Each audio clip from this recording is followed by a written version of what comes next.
Well, hello guys, and welcome back to IBTS. I hope you are all doing well. आज हम आपके सामने आ गए हैं एक नई सीरीज़ लेके, जिसमें हम प्रीवियस ईयर क्वेश्चंस जो हैं उनको डिस्कस करेंगे। आने वाले कुछ दिनों में आपका हाई कोर्ट क्लर्क का एग्ज़ाम भी आने वाला है। तो उस हाई कोर्ट के एग्ज़ाम के लिए आपको ज़रूरी है कि जितने भी पुराने सेक्रेट के एग्ज़ाम्स हुए हैं, हाई कोर्ट के एग्ज़ाम्स हुए हैं और जितने भी बाकी इवन बीएड के जो एग्ज़ाम्स हुए हैं, उन सब के प्रीवियस ईयर क्वेश्चंस जो हैं आपके लिए इंपॉर्टेंट हो जाते हैं। मेरा खुद का पर्सनली मानना ये है कि आप जब तक प्रीवियस ईयर क्वेश्चन सॉल्व नहीं करेंगे, आपको ये समझ नहीं आएगा कि आपको कौन सी चीज़ पढ़नी है और कौन सी छोड़नी है। मुझे ये लगता है कि आपको किसी भी इंस्टीट्यूट के मॉक पेपर से ज़्यादा ध्यान आपके प्रीवियस ईयर क्वेश्चंस पे देना चाहिए। ये याद रखिए कि आपके जो एग्ज़ाम है वो आपका कमीशन के कुछ अधिकारी जो हैं वो बैठ के सेट करते हैं और वही डिसाइड करते हैं, ना कि कोई इंस्टीट्यूट के टीचर्स। इसीलिए आप जितने ज़्यादा से ज़्यादा PYQ सॉल्व करेंगे, आपको समझ आएगा कि आपको इन चीज़ों पे किन चीज़ों में ज़्यादा ध्यान देना है। इसी सोच के साथ हम आज के एग्ज़ाम का, जो हमारा प्रोसेसर सर्वर का एग्ज़ाम 5 मई 2019 को ये एग्ज़ाम हुआ था हमारा, इस एग्ज़ाम के प्रीवियस ईयर क्वेश्चंस को डिस्कस करेंगे। कोशिश ये रहेगी कि जिस तरह से कोई क्वेश्चन एक आया है, उसके इर्द गिर्द जितनी भी चीज़ें हैं जो अब एग्ज़ाम में इंपॉर्टेंट हो सकती हैं, उन सबको मैं डिस्कस करता हूँ। चलो, तो पहले क्वेश्चन से हम शुरू करेंगे। सबसे पहले ये एग्ज़ाम आपका 2019 में हुआ है। पहले क्वेश्चन से शुरू करते हैं। सबसे पहले आपका क्वेश्चन पूछा हुआ है, what is the full form of ISRO. देखिए, इसरो एक बहुत ही इंपॉर्टेंट ऑर्गेनाइजेशन है, तो यहाँ से क्वेश्चन आना जो है वो बहुत स्वाभाविक है। और इस तरह के क्वेश्चन जो है इन पेपरों में लगातार देखे जाते हैं। आप जब ये पूरा पेपर देखेंगे, आप पाएंगे कि बहुत सारे क्वेश्चन ईजी हैं, लेकिन कई बार ऐसा लगता है कि वो क्वेश्चन क्यों पूछे गए। इसीलिए आपको प्रीवियस ईयर क्वेश्चन पर ज़्यादा ध्यान देना है और अपने पेपर के लेवल को समझना है। पहले इसरो की फुल फॉर्म देख लेते हैं। यहाँ पे what is the full form of ISRO. आप देखेंगे कि यहाँ पे जो इसरो की फुल फॉर्म है वो है इंडियन स्पेस रिसर्च ऑर्गेनाइजेशन, यानी आपका डी ऑप्शन जो है यहाँ पे सही हो जाता है। आप देखिए कि यहाँ पे बहुत सिंपल जगहों पे आपकी गलती करवाने की कोशिश की गई है। जब भी आपका क्वेश्चन ईजी होता है तो आपसे कुछ जगहों पे गलती करवाने की कोशिश की जाती है, उन्हीं गलतियों से आपने बचना है। ये चीज़ें आपको सिर्फ PYQ सिखाएंगे। इसरो के बारे में एक दो चीज़ें हम और जान लेंगे। इसरो जो है पहले से ही इसका नाम इसरो नहीं था। 1962 में इसको इनकोस्पार का नाम दिया गया, INCOSPAR, इनकोस्पार। 1962 में आप देखेंगे कि उस टाइम पे जवाहरलाल नेहरू जो थे वो PM थे, उनके टाइम में ऑर्गेनाइजेशन आई। इसी ऑर्गेनाइजेशन का नाम चेंज करके और अलग अलग चेयरमैनों के बाद इस ऑर्गेनाइजेशन का नाम चेंज करके जो है 1969 में, जो कि अगर आपको मैं एग्जैक्ट डेट बताऊं तो 15 अगस्त की वो डेट थी। आप ऐसे समझ लीजिए कि उस साल का इंडिपेंडेंस डे जो था हमारा 1969 का, उस साल इसरो की फॉर्मेशन हुई। ये क्वेश्चन अगर आपके आने वाले एग्जाम में आ जाए तो कोई हैरानी की बात नहीं है, क्योंकि उन्होंने पहले ही आपको बताया कि इसरो से क्वेश्चन पूछा जा सकता है। तो इनकोस्पार 1962, 15 अगस्त 1969 को इसरो की फॉर्मेशन होती है। किसके टाइम में आई थी? इंदिरा गांधी के टाइम में आई थी। एक और चीज़ हम यहाँ पे देख लेंगे कि आपका जो है, एक चीज़ हमारे लिए जो और इम्पोर्टेंट हो जाती है कि हमारा इस टाइम पे जो चेयरमैन है वो कौन है। तो हमारे इस टाइम पे चेयरमैन है S सोमनाथ शर्मा। इसी तरह से एक और चीज़ इंपॉर्टेंट है कि पहले चेयरमैन कौन थे। तो हमारे पहले चेयरमैन थे विक्रम साराभाई, जो कि 1963 में बने थे। आपके इन एग्ज़ाम्स के लिए डेट्स बहुत ज़्यादा इंपॉर्टेंट हो जाती हैं। तो सोमनाथ जी हैं जो करंट चेयरमैन हैं, वो आपके 2022 में ही बने हैं। जो कुछ जनवरी का टाइम था, शायद 12 जनवरी का टाइम था, उस टाइम पे वो चेयरमैन बने थे। चलिए दूसरा क्वेश्चन देखते हैं। दूसरे क्वेश्चन आपसे सिंपली पूछा गया है, name the prime minister of India recently expired on 16 अगस्त 2019। देखिए, उस टाइम पे इस क्वेश्चन का आंसर जो था वो अटल बिहारी वाजपेयी था, क्योंकि उस टाइम पे इनकी डेथ हुई थी। अब यहाँ पे क्या होता है, आप देखेंगे इवन HS के जो पेपर हैं, जो कि हाईएस्ट पेपर माना जाता है, टफेस्ट पेपर माना जाता है हिमाचल का, उसमें भी पॉलिटिक्स से क्वेश्चन पूछे हुए हैं। अगर मैं आपको एक क्वेश्चन का एग्जांपल देके बताऊं तो HS के पेपर में एक बार क्वेश्चन पूछा गया था कि जो आपकी BJP जो पार्टी है उसके फाउंडर कौन है। तो उस टाइम पे फाउंडर की वजह से वो क्वेश्चन क्या है, थोड़ा सा ऐसा लगा कि पता नहीं कहाँ से आ गया, लेकिन आपसे पहले जब एग्जाम में पूछे गए तो आगे भी पूछे जाएंगे। तो BJP का सबसे पहले तो फाउंडेशन का ईयर आप याद रखेंगे 1980। जनता पार्टी थी उस टाइम पे, उस पार्टी से स्प्लिट होके किन आइडियोलॉजिकल डिफरेंसेस की वजह से एक और पार्टी बनती है, जो कि है BJP। इसी साल उन्होंने अपना 42nd फाउंडेशन डे भी बनाया। फाउंडर जो है इनके माना जाते हैं अटल बिहारी वाजपेयी और लाल कृष्ण आडवाणी, इसीलिए ये क्वेश्चन आपको इंपॉर्टेंट था। इस साल इन्होंने अपना 42nd फाउंडेशन डे जो है वो मनाया है, इम्पॉर्टेंट है। हर साल पॉलिटिक्स क्योंकि जो पार्टीज़ हैं उनमें से क्वेश्चन आ जाता है। आप इस साल का एनटी का पेपर उठा के देखिए, वहाँ भी क्वेश्चन आया है। वो सारी की सारी जो एनटी के एग्ज़ाम के जितने भी क्वेश्चंस हैं उनको लॉजिकली सॉल्व करना कैसे है, किस तरह से पेपर को आपने अटेम्प्ट करना था, अप्रोच करना था, वो सब आपको पुरानी भी एक वीडियो में मिल जाएगा। आप उसको वहाँ जाके ज़रूर देखिए। नेक्स्ट क्वेश्चन की तरफ चलते हैं। नेक्स्ट क्वेश्चन है आपका, in how many phases 2019 Lok Sabha election were held in India. तो इसका तो सिंपल सा आंसर था, उस टाइम पे 7 फेजेज में हेल्ड हुआ था। ये क्वेश्चन आपका इवन यूपीएससी के एक एग्ज़ाम में, सीडीएस का एक एग्ज़ाम होता है, उसमें भी ये क्वेश्चन पूछा गया था। नेक्स्ट चलते हैं।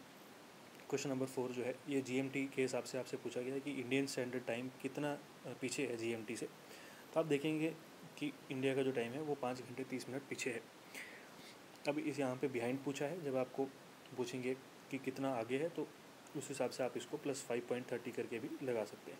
हमारे लिए यहाँ पे एक चीज़ इंपॉर्टेंट है कि इंडिया में जो टाइम लाइन है, जो इंडिया की स्टैंडर्ड टाइम लाइन है IST है, उसको हम कौन सा मानते हैं।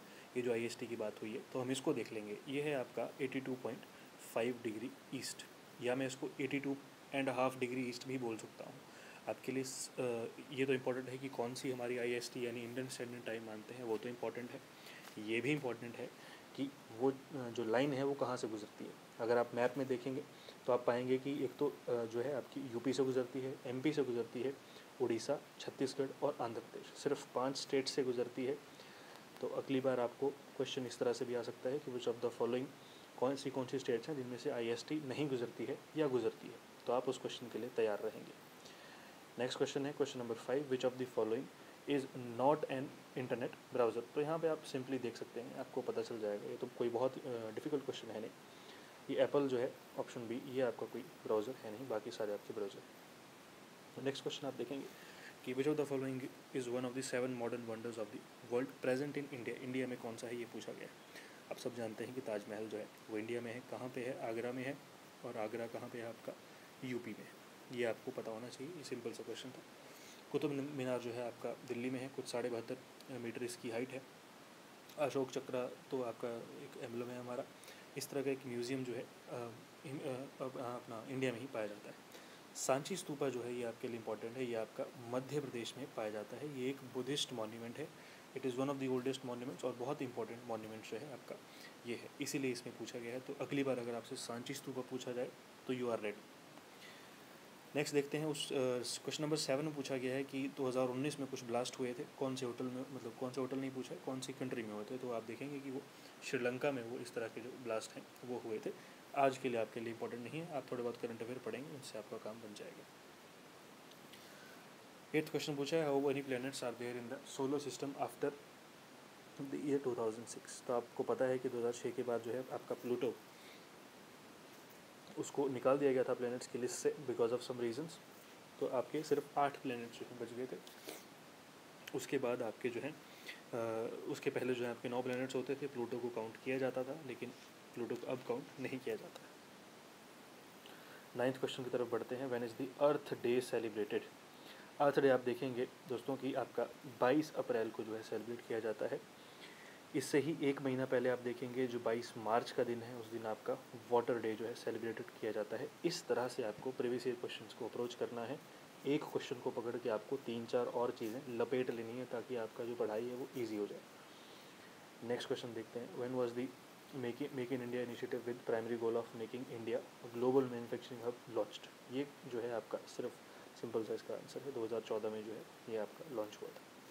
विच of the following Indian airlines has grounded all it's staff. देखिए ये जो है आपका कोई बहुत इंपॉर्टेंट क्वेश्चन आज के लिए आपका है नहीं, लेकिन उस टाइम पे जेट एयरवेज जो है इन्होंने कर दिया था। आप आज भी देखेंगे, आज भी इनके पास जो है इनकी बहुत सारी फ़्लाइट्स जो हैं ऑलमोस्ट ग्राउंडेड हैं, आज भी वर्किंग है नहीं, आज के टाइम में भी 2022 में भी। ये देखिए आपका ये सिंपल सा क्वेश्चन आपसे पूछा गया है, who is the present chief justice of India. अब उस टाइम का चीफ जस्टिस कौन था आपके लिए जानना ज़रूरी है नहीं, लेकिन फिर भी अगर आपको जानना है तो रंजन गोगोई जो थे उस टाइम के चीफ जस्टिस थे।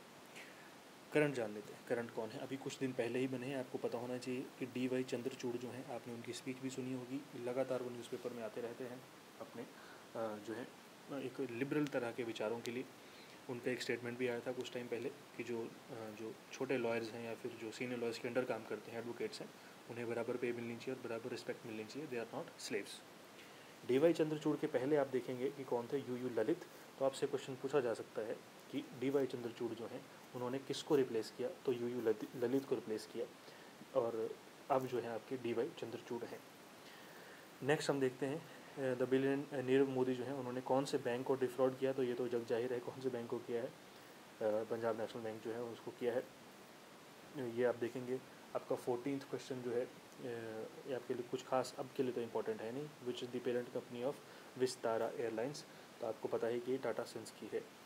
हाँ, अब आज के करंट अफेयर्स में जो सारी चीज़ें हैं वो आपके लिए इम्पोर्टेंट हो जाती हैं एयरलाइन से रिलेटेड। क्वेश्चन 15 आप देखेंगे who is the president of America of in 2017 की बात की है, तो उस टाइम पे तो आप देखेंगे कि डोनाल्ड ट्रंप थे। आज आपको पता है कि बाइडन साहब जो हैं वो आपके अमेरिका के प्रेसिडेंट हैं। क्वेश्चन नंबर 16 में आप देखेंगे supreme leader of north Korea के बारे में पूछा है। 2011 से यही हैं सुप्रीम लीडर, और आपको पता है कि किम जोंग उन जो हैं ये आपके सुप्रीम लीडर हैं। यहाँ पे आपको इन दोनों क्वेश्चंस में ट्रिक करने की कोशिश की गई है। मैंने आपको कहा था कि जब भी आपका इजी क्वेश्चन आएगा तो आपको ट्रिक करने की कोशिश की जाएगी, इसलिए आपने जो भी क्वेश्चन पढ़ना है उसको थोड़ा सा डिटेल में पढ़ना है और उसकी स्मॉल डिटेल्स, छोटी छोटी चीज़ें, बातें जो हैं उसकी आपने याद रखनी है। ये देखिए यहाँ भी आपको जो है थोड़ा सा कंफ्यूज करने की कोशिश जो है वो की गई है। इस क्वेश्चन में आपसे एक्वायर्ड इम्यूनोडिफिशियेंसी सिंड्रोम के बारे में पूछा है, जो HIV है उसके बारे में पूछा है, लेकिन HIV भी सीधा नहीं लिखा, उसकी फुल फॉर्म लिखी है। तो यहाँ पे आपको फुल फॉर्म पे ध्यान देने की ज़रूरत थी। जब भी आप कोई भी फुल फॉर्म पढ़ें आप उसको ध्यान से देखें, उसके एक एक शब्द को देखें। फॉर एग्जांपल जो आपकी लेज़र की फुल फॉर्म है उसमें आपको बहुत कन्फ्यूजन रहता है, तो जैसे ही आप इसको वीडियो को देख रहे हैं एक बार जाके लेज़र की फुल फॉर्म देखिए। आप देखेंगे HIV की फुल फॉर्म आपको पूछी गई है, उसके पहले आपको इसरो के बारे में भी पूछा गया है। तो full forms important full forms जो है वो आपको पता होना चाहिए। इसरो से शायद मैंने आपको पहले बताया नहीं, इसरो का जो हेड क्वार्टर है वो बेंगलोर में है। आपको लगता है ऐसा कि हाँ इसरो तो एक बहुत सिंपल सी चीज़ है, लेकिन उससे जब क्वेश्चन इस तरह से आ जाता है तो थोड़ी सी गड़बड़ हो जाती है हमसे कि बेंगलोर में है कि कहाँ है। ठीक है, तो बेंगलोर कर्नाटक कुछ भी आए तो आप उस पर टिक करेंगे। चलिए क्वेश्चन नंबर 18 की तरफ चलते हैं। नेशनल एनिमल ऑफ इंडिया, ये तो आपको जो है खुद ही पता होना चाहिए, तो ये तो आपके टाइगर साहब हैं, इनको बताया गया है। बंगाल से मुझे थोड़ा बहुत सुंदरबन डेल्टा की याद आ रही है, तो सुंदरबन डेल्टा बंगाल वाली साइड ही है, वो सब आप याद रखेंगे थोड़ा थोड़ा। Who was the successor of Nasiruddin Mohammad, यहाँ आपको फिर से जो है एक ट्रिक करने की कोशिश है। मैं कहूँ कि आपको जो है आप घबरा जाएँ उसकी कोशिश की गई, लेकिन आपने जो है घबराना नहीं। यहाँ पे मोहम्मद के बाद आपको दिखेगा हुमायूं भी, तो ये हुमायूं की ही बात है जो यहाँ पे हम देखते हैं होती है। चलिए अगले क्वेश्चन की तरफ चलते हैं। विच of the following mountain peaks is not in India. अच्छा, इसके पहले आप देख लेंगे कि जो आपके हुमायूं हैं सबसे पहले जो हैं आपके बाबर आते हैं, बाबर के बाद हुमायूं आते हैं, उसके बाद अकबर आते हैं। ठीक है, इस तरह से आप थोड़ा सा याद रखेंगे। और आपके लास्ट रूलर जो थे वो आपके औरंगज़ेब थे। अकबर के बाद जहांगीर आते हैं, जहांगीर के बाद शाहजहाँ आते हैं, और शाहजहाँ के बाद औरंगज़ेब आते हैं। लास्ट रूलर जो थे आपके, ये आपके औरंगज़ेब ही थे। ये आप थोड़ा सा इसको याद रखेंगे। चलिए,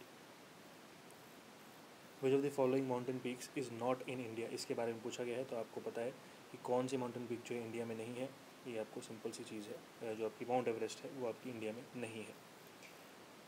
इसके पहले हम ये देख लेते हैं बाकी कहाँ कहाँ हैं वो देख लेते हैं। तो आपकी जो कामेत है, नंदा देवी है, ये दोनों तो है आपकी उत्तराखंड में पाई जाती है। ठीक, और जब कोई कंचनजंगा है ये सिक्किम में पाई जाती है।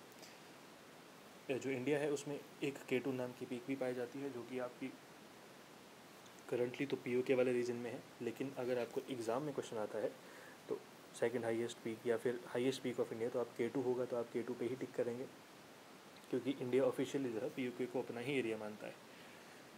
अगर K2 के बाद कोई ऑप्शन आता है तो वो कंचनजंगा है, वो सिक्किम में है। ये हाईएस्ट माउंटेन्स हैं। माउंट एवरेस्ट जो है वो इंडिया में नहीं है, वो नेपाल की साइड आता है। चाइना का काफ़ी इन्फ्लुएंस है उस तरफ। नेक्स्ट पे देखते हैं क्वेश्चन नंबर 21।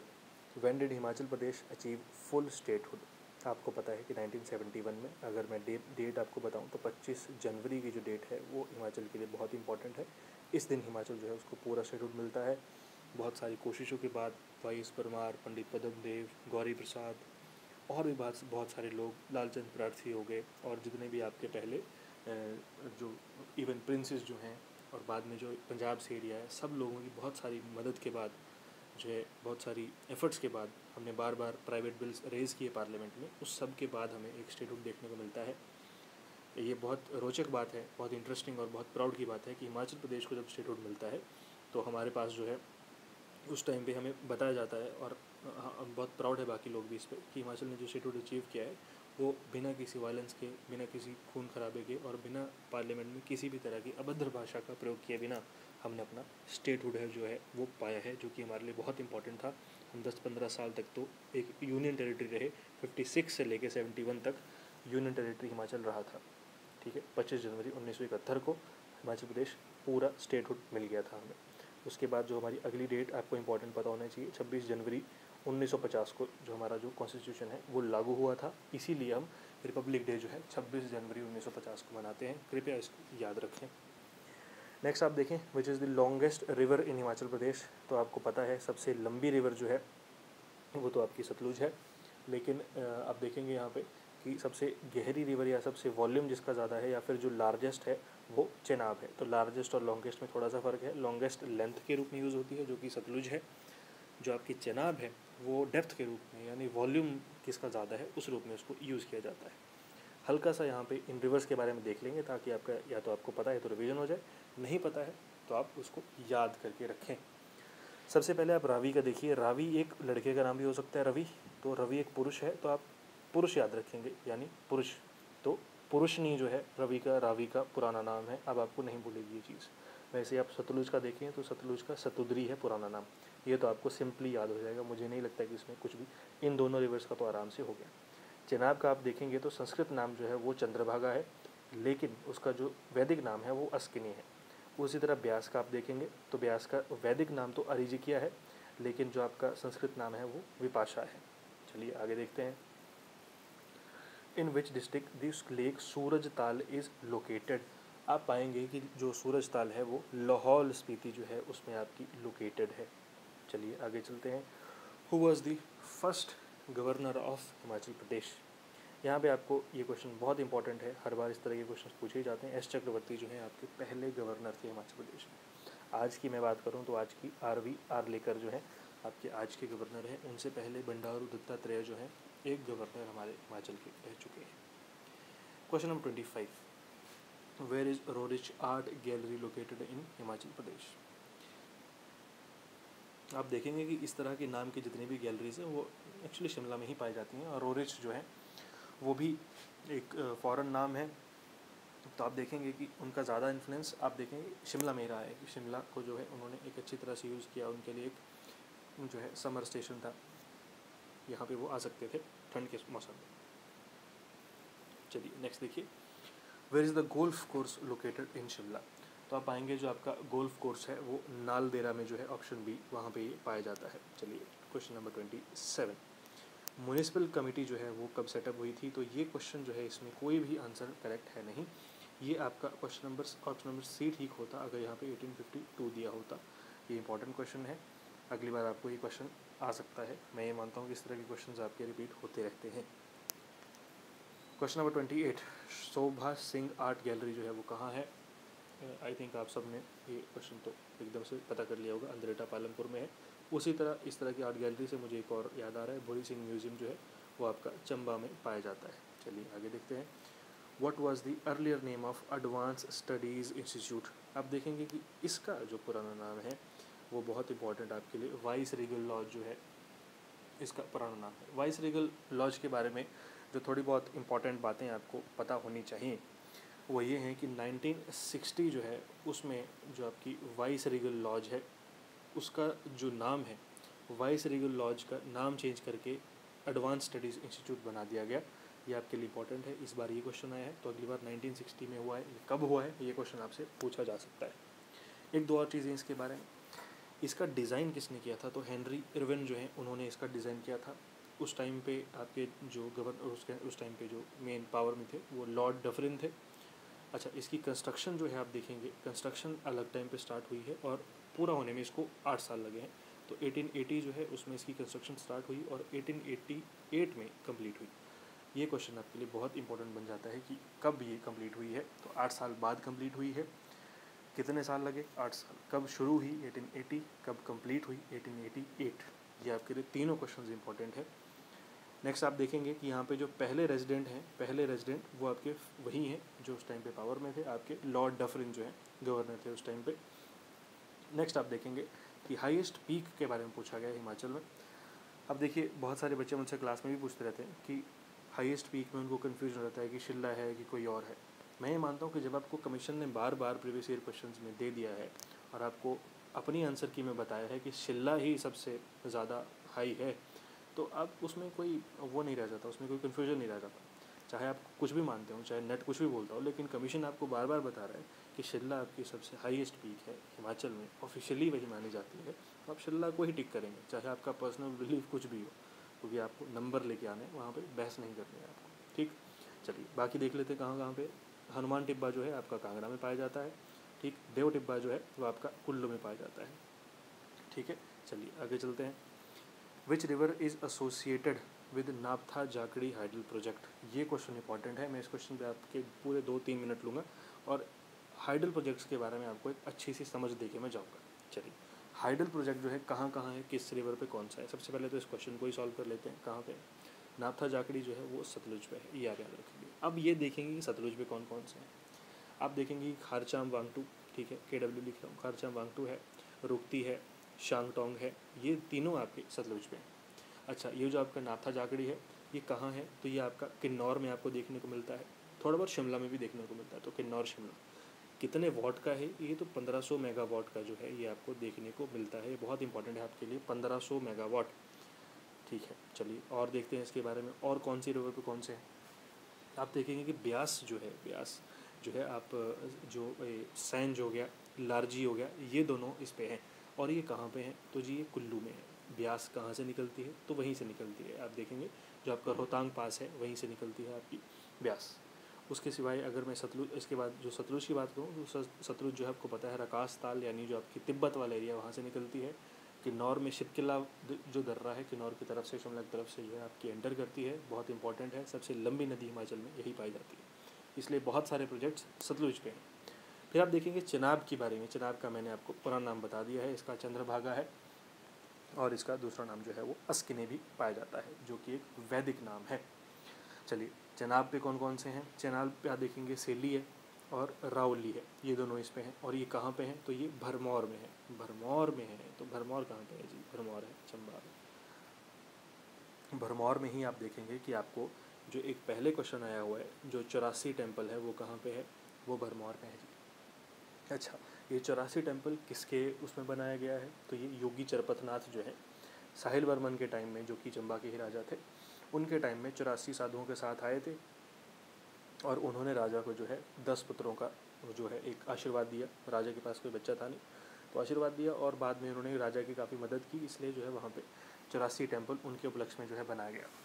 साहिल वर्मन अपना राज्य ख़त्म करके, अपना राज जितना उन्होंने करना था वो करके जो है योगी के साथ ही बाद में वापस चले गए थे। चलिए, ये हो गया आपका कि भरमौर में क्या क्या है। चलिए, ये जो है आपका, ये थोड़ा सा आपको कन्फ्यूजिंग लग सकता है कि अश्विनी क्या है। देखिए, मैं आपका कन्फ्यूजन जो है वो सॉल्व कर देता हूँ। आप यहाँ पे कोई कन्फ्यूजन यहाँ से नहीं लिखे जाएंगे। अश्विनी जो है वो गिरी की ट्रिब्यूटरी है, क्या आप बात समझिए, और गिरी जो है वो यमुना की ट्रिब्यूटरी है। ये है आपका मेन क्वेश्चन। देखिए, अश्विनी गिरी की है और गिरी यमुना की है, तो वो ये पूछ रहे हैं कि क्या ये नापथा जाकड़ी हाइडल प्रोजेक्ट यमुना पे है। अब हो सकता है कि यहाँ पे उन्होंने नापथा जाकड़ी की जगह कोई और पूछा होता, लेकिन यमुना की कोई ट्रिब्यूटरी दे दी होती, तो भी आपको उस क्वेश्चन तक कहीं ना कहीं से पहुँचना है। यमुना पे कौन कौन से हैं वो देख लेते हैं। यमुना पे आप देखेंगे कि 2-3 जो है वो आपके मेन इंपॉर्टेंट पाए जाते हैं। यमुना पे मैं बताऊँ आपको, तो एक तो गिरी बाटा है, ठीक है, एक का नाम रेणुका है, रेणुका हाइडल प्रोजेक्ट, और एक का नाम ही यमुना है, तो आपको इसमें ज़्यादा कन्फ्यूजन होगी नहीं। ठीक है, ये 2-3 पाए जाते हैं। हाइडल प्रोजेक्ट में से अगर कोई और क्वेश्चन इंपॉर्टेंट बन सकता है तो वो भी मैं आपको अभी यहीं जो है बतला देता हूँ। सबसे बड़ा, सबसे पावरफुल, यानी जिसकी मेगावाट सबसे ज़्यादा है, वो कौन सा है, तो आप देखेंगे कि पार्वती हाइडल प्रोजेक्ट जो है वो सबसे बड़ा है। कहाँ है जी, कुल्लू में है। ठीक है, और कितने मेगावाट का है, तो आप देखेंगे 2051 मेगावाट का जो है ये पाया जाता है। बहुत इंपॉर्टेंट क्वेश्चन आपके लिए, बहुत इंपॉर्टेंट स्टार मार्क्ड क्वेश्चन है। एक और क्वेश्चन, ये तो हो गया जी लार्जेस्ट। अब आप देखिए हाईएस्ट कौन सा है, तो आप हाईएस्ट देखेंगे रोंगटोंग है, और ज़्यादा इसमें आपको कन्फ्यूजन होनी नहीं चाहिए, लॉजिक भी लगाएंगे तो पता लग जाएगा। लाहौल स्पीति में है और ये कितने मेगावाट का है, तो 2 मेगावाट का है। अब आप सोचेंगे सर इतना कम, हाँ जी, इससे एक और कम जो है वो भी हमें पाया जाता है, जो कि हिमाचल का सबसे छोटा हाइडल प्रोजेक्ट है, जिसका नाम है रुकती हाइडल प्रोजेक्ट। ये कहाँ पे है जी? किन्नौर में है। कौन सी रिवर पे है जी? सतलुज पे है। और ये कितने मेगावाट का है? ये है 1.5 मेगावाट का, 1.5 मेगावाट का, बहुत छोटा जो है आपका हाइडल पावर प्रोजेक्ट बनाया गया। मैं समझता हूँ कि अगर आपने इस वीडियो में हाइडल प्रोजेक्ट के बारे में इतना सुन लिया है, तो जिस हिसाब से इस पेपर में क्वेश्चन आ रहे हैं ये सफिशिएंट है, इससे आगे आपको कहीं पढ़ने की ज़रूरत नहीं है। मैं तो ये मानता हूँ कि आपको जो आपके एसआई एग्ज़ाम है उसके लिए भी इतना हाइडल प्रोजेक्ट सफिशिएंट है। इससे बाहर अगर आता है तो आप थोड़ा बहुत पढ़ सकते हैं, लेकिन इस पेपर के लिए तो ये बहुत मतलब काफ़ी मैंने करा दिया। इससे बाहर हाइडल प्रोजेक्ट में क्वेश्चन आपका नहीं आ सकता। नेक्स्ट देखते हैं जी, आपका पहाड़ी गांधी जो है वो किसको बोला जाता था? आप ये तो आपको मैं समझता हूँ कि आपको खुद ही पता होना चाहिए। आप बाबा कांशीराम जो है ये आपका उनको बोला जाता था। ये आप देखिए, बहुत important question. Approximate area of Himachal Pradesh in square kilometres. ये अप्रॉक्सीमेट एरिया यानी आपसे बहुत स्पेसिफिसिटी एक्सपेक्ट नहीं की गई है कि आप बिल्कुल एकदम करेक्ट बताइए, इसलिए अप्रॉक्स बोला गया है और अप्रॉक्स की ऑप्शन भी दिया गया है। तो 55,000 ऑप्शन दिया गया है, लेकिन आपको पूरा पता होना चाहिए, इसलिए लिखवा रहा हूँ। 55,673 किलोमीटर स्क्वायर जो है वो हिमाचल का एरिया है। अब मैं आपको एक बात बोलूँ तो आप देखेंगे कि ये क्वेश्चन एचएस में भी आया है, ये क्वेश्चन एनटी में भी आया है और ये क्वेश्चन अलाइड में भी आया है पहले। इसीलिए मैं कह रहा हूँ कि हर एग्ज़ाम के इंपॉर्टेंट जितने भी प्रीवियस क्वेश्चन हैं वो सब किसी के लिए इंपॉर्टेंट है, चाहे वो एचएस की प्रिपरेशन कर रहा है, चाहे वो क्लर्क की प्रिपरेशन कर रहा है। ये सेम क्वेश्चन आपका एचएस में आया है, पर यहाँ पे अप्रॉक्स एरिया नहीं था, हाँ एग्जैक्ट एरिया उन्होंने पूछा था। एनटी में भी आया है और अलाइड में भी इस तरह के क्वेश्चन आए हैं। चलिए आगे देखते हैं। ये देखिए फिर से वही क्वेश्चन आ गया, मैंने आपको बताया था रावी रिवर का वैदिक नेम क्या है। अब देखें, आपको वैदिक नेम या संस्कृत नेम में थोड़ी सी कन्फ्यूजन होती है, तो आप ये समझ लीजिए कि संस्कृत नेम उस तरह के नेम होंगे जो नॉर्मल भाषा में यूज़ हो जाते हैं। वैदिक नेम कुछ इस तरह के नेम है जो अटपटे हैं, जो आप नॉर्मली नहीं सुनते हैं। इसलिए ये देखेंगे आप, ये वैदिक नेम में जो पुरुष ने है, सतुद्री है, अरिजिकिया है, ये आप नॉर्मली नहीं सुनते हैं। लेकिन अगर मैं आपको चंद्रभागा बोलूँ, इरावती बोलूँ, तो ये सारे नॉर्मल नाम है। विपाशा बोलूँ, सतुद्री बोलूँ, ये नॉर्मल नाम है। ये नाम जो है आपके संस्कृत नाम है।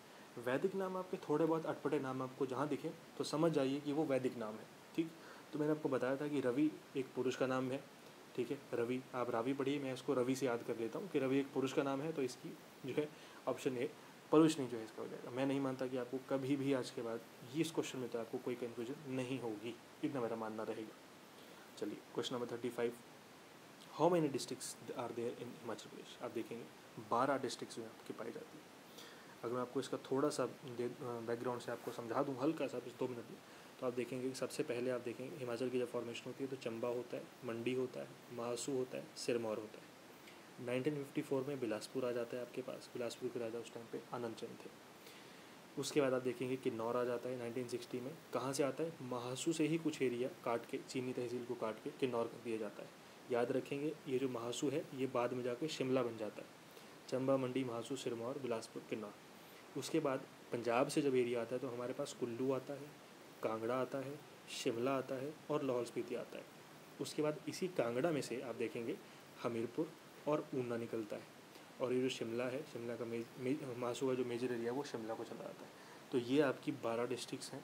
बहुत इंपॉर्टेंट एडमिनिस्ट्रेटिव हिस्ट्री हमारे चैनल पे एक पूरा बड़ा लेक्चर पड़ा हुआ है, बिल्कुल कंसेप्चुअली आपको समझा है, ज़रूर जाके आप उसको देखें।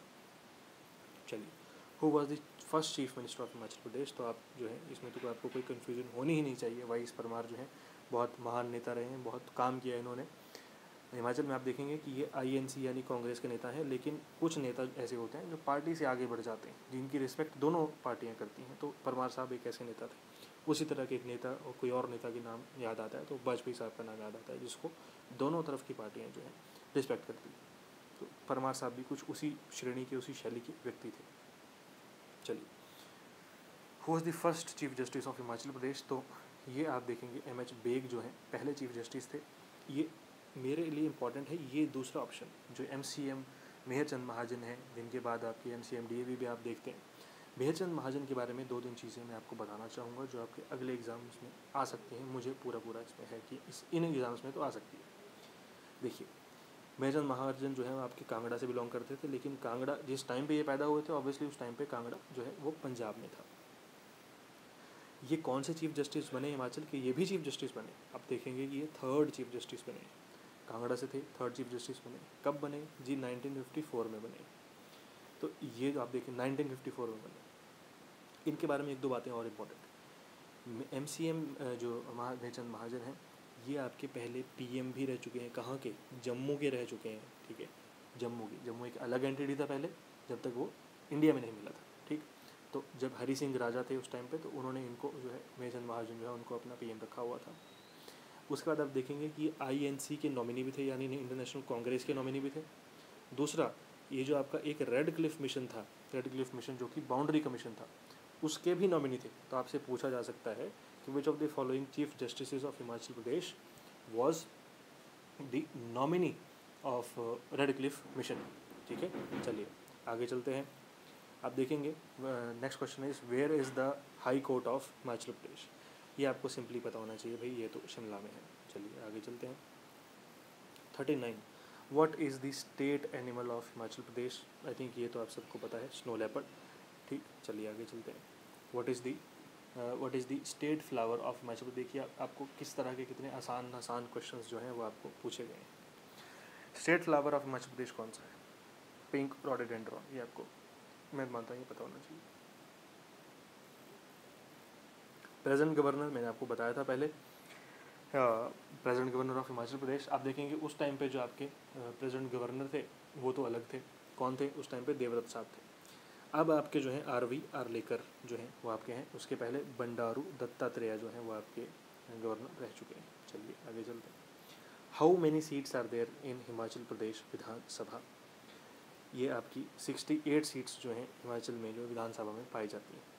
अगर थोड़ी बहुत हिस्ट्री आपको सीट्स की समझनी है तो आप देखेंगे कि जब हिमाचल सबसे पहले इलेक्शन हुए 1951-52 में, तो उसके बाद हमारे पास 36 सीटें थी। जब बिलासपुर हमारे साथ जुड़ता है तो सीटें बढ़ के 41 हो जाती हैं। जब हम एक टेरिटोरियल काउंसिल बनते हैं, UT बनते ही, तो हमारी सीट्स 43 हो जाते हैं, जिनमें से 2 लोग नॉमिनेटेड थे। फिर जैसे ही हमारा जो कांगड़ा है वो आता है तो हमारे पास सीट्स जो हैं 63 हो जाती हैं। उसके बाद जो हमारी सीट्स आज जो हैं वो 68 हैं। चलिए ये हो गया सीट्स के बारे में। इन सीट्स में से जहाँ से भी क्वेश्चन बन सकता था वो मैंने आपको करवा दिया है। चलिए क्वेश्चन नंबर 43, हिमाचल डे कब सेलिब्रेट होता है? 15 अप्रैल को सेलिब्रेट होता है। इसके बारे में थोड़ा सा आप जान लेंगे। 15 अप्रैल 1948 को, यानी आज़ादी के ऑलमोस्ट 1 साल बाद जो है हिमाचल जो है डे सेलिब्रेट किया जाता है। क्यों? क्योंकि इस टाइम पे कुछ प्रिंसली स्टेट्स वो स्टेट्स जिनको ब्रिटिशर्स जो थे एक प्रिंस के थ्रू गवर्न करते थे। राज ब्रिटिशर्स का ही था, लेकिन गवर्न होती थी एक प्रिंस के थ्रू। 1948 15 अप्रैल को 4 डिस्ट्रिक्ट्स जो हैं उनका फॉर्मेशन होता है। कौन कौन सी? चंबा, मंडी, महासू और सिरमौर। ये आपको बहुत इंपॉर्टेंट है। इस तरह के क्वेश्चंस पहले पूछे गए हैं, आगे भी पूछे जाएंगे, तो आपकी रिस्पॉन्सिबिलिटी बनती है कि आप इन चीज़ों को याद रखें। उसी तरह से आप देखेंगे हिमाचल डे तो ये हो गया। आप देखेंगे जो आपका कांगड़ा है, कांगड़ा में से हमीरपुर और ऊना को निकाला गया, तो वो ये दोनों जो हैं अपना डे कब सेलिब्रेट करते हैं, कब इनको निकाला गया, कब इनको अलग डिस्ट्रिक्ट बनाया गया, तो वो 1 सितंबर को बनाया गया। कब? 1972, यानी कि हिमाचल को स्टेटहुड मिलने के 1 साल बाद। चलिए बहुत बढ़िया। Question number 44, who is the district and session जज ऑफ शिमला। देखिए ये क्वेश्चन आपके लिए अभी के लिए तो बहुत ज़्यादा इंपॉर्टेंट है नहीं। उस टाइम पे श्री राजीव भारद्वाज जो हैं वो थे। चलिए आगे चलते हैं। Who is the attorney general of Himachal Pradesh. ये आप देखिए उस टाइम पे हिमाचल प्रदेश के अटॉर्नी जनरल जो हैं वो कुछ अलग थे, इस टाइम पे अलग हैं ऑब्वियसली। जो आपके उस टाइम पे अटॉर्नी जनरल थे वो थे श्री अशोक शर्मा। चलिए नेक्स्ट आप देखेंगे क्वेश्चन नंबर 46। क्वेश्चन नंबर 46 में आपसे पूछा गया है who is the chief secretary of the government of Himachal Pradesh. इस क्वेश्चन का उस टाइम पे जो मैं आपको आंसर बताऊं तो वो तो होता BK अग्रवाल, लेकिन करंट भी आपके लिए इंपॉर्टेंट है तो RD धीमान, जो कि अभी शायद कुछ टाइम पहले ही रिप्लेस किया है, शायद 2022 में किया।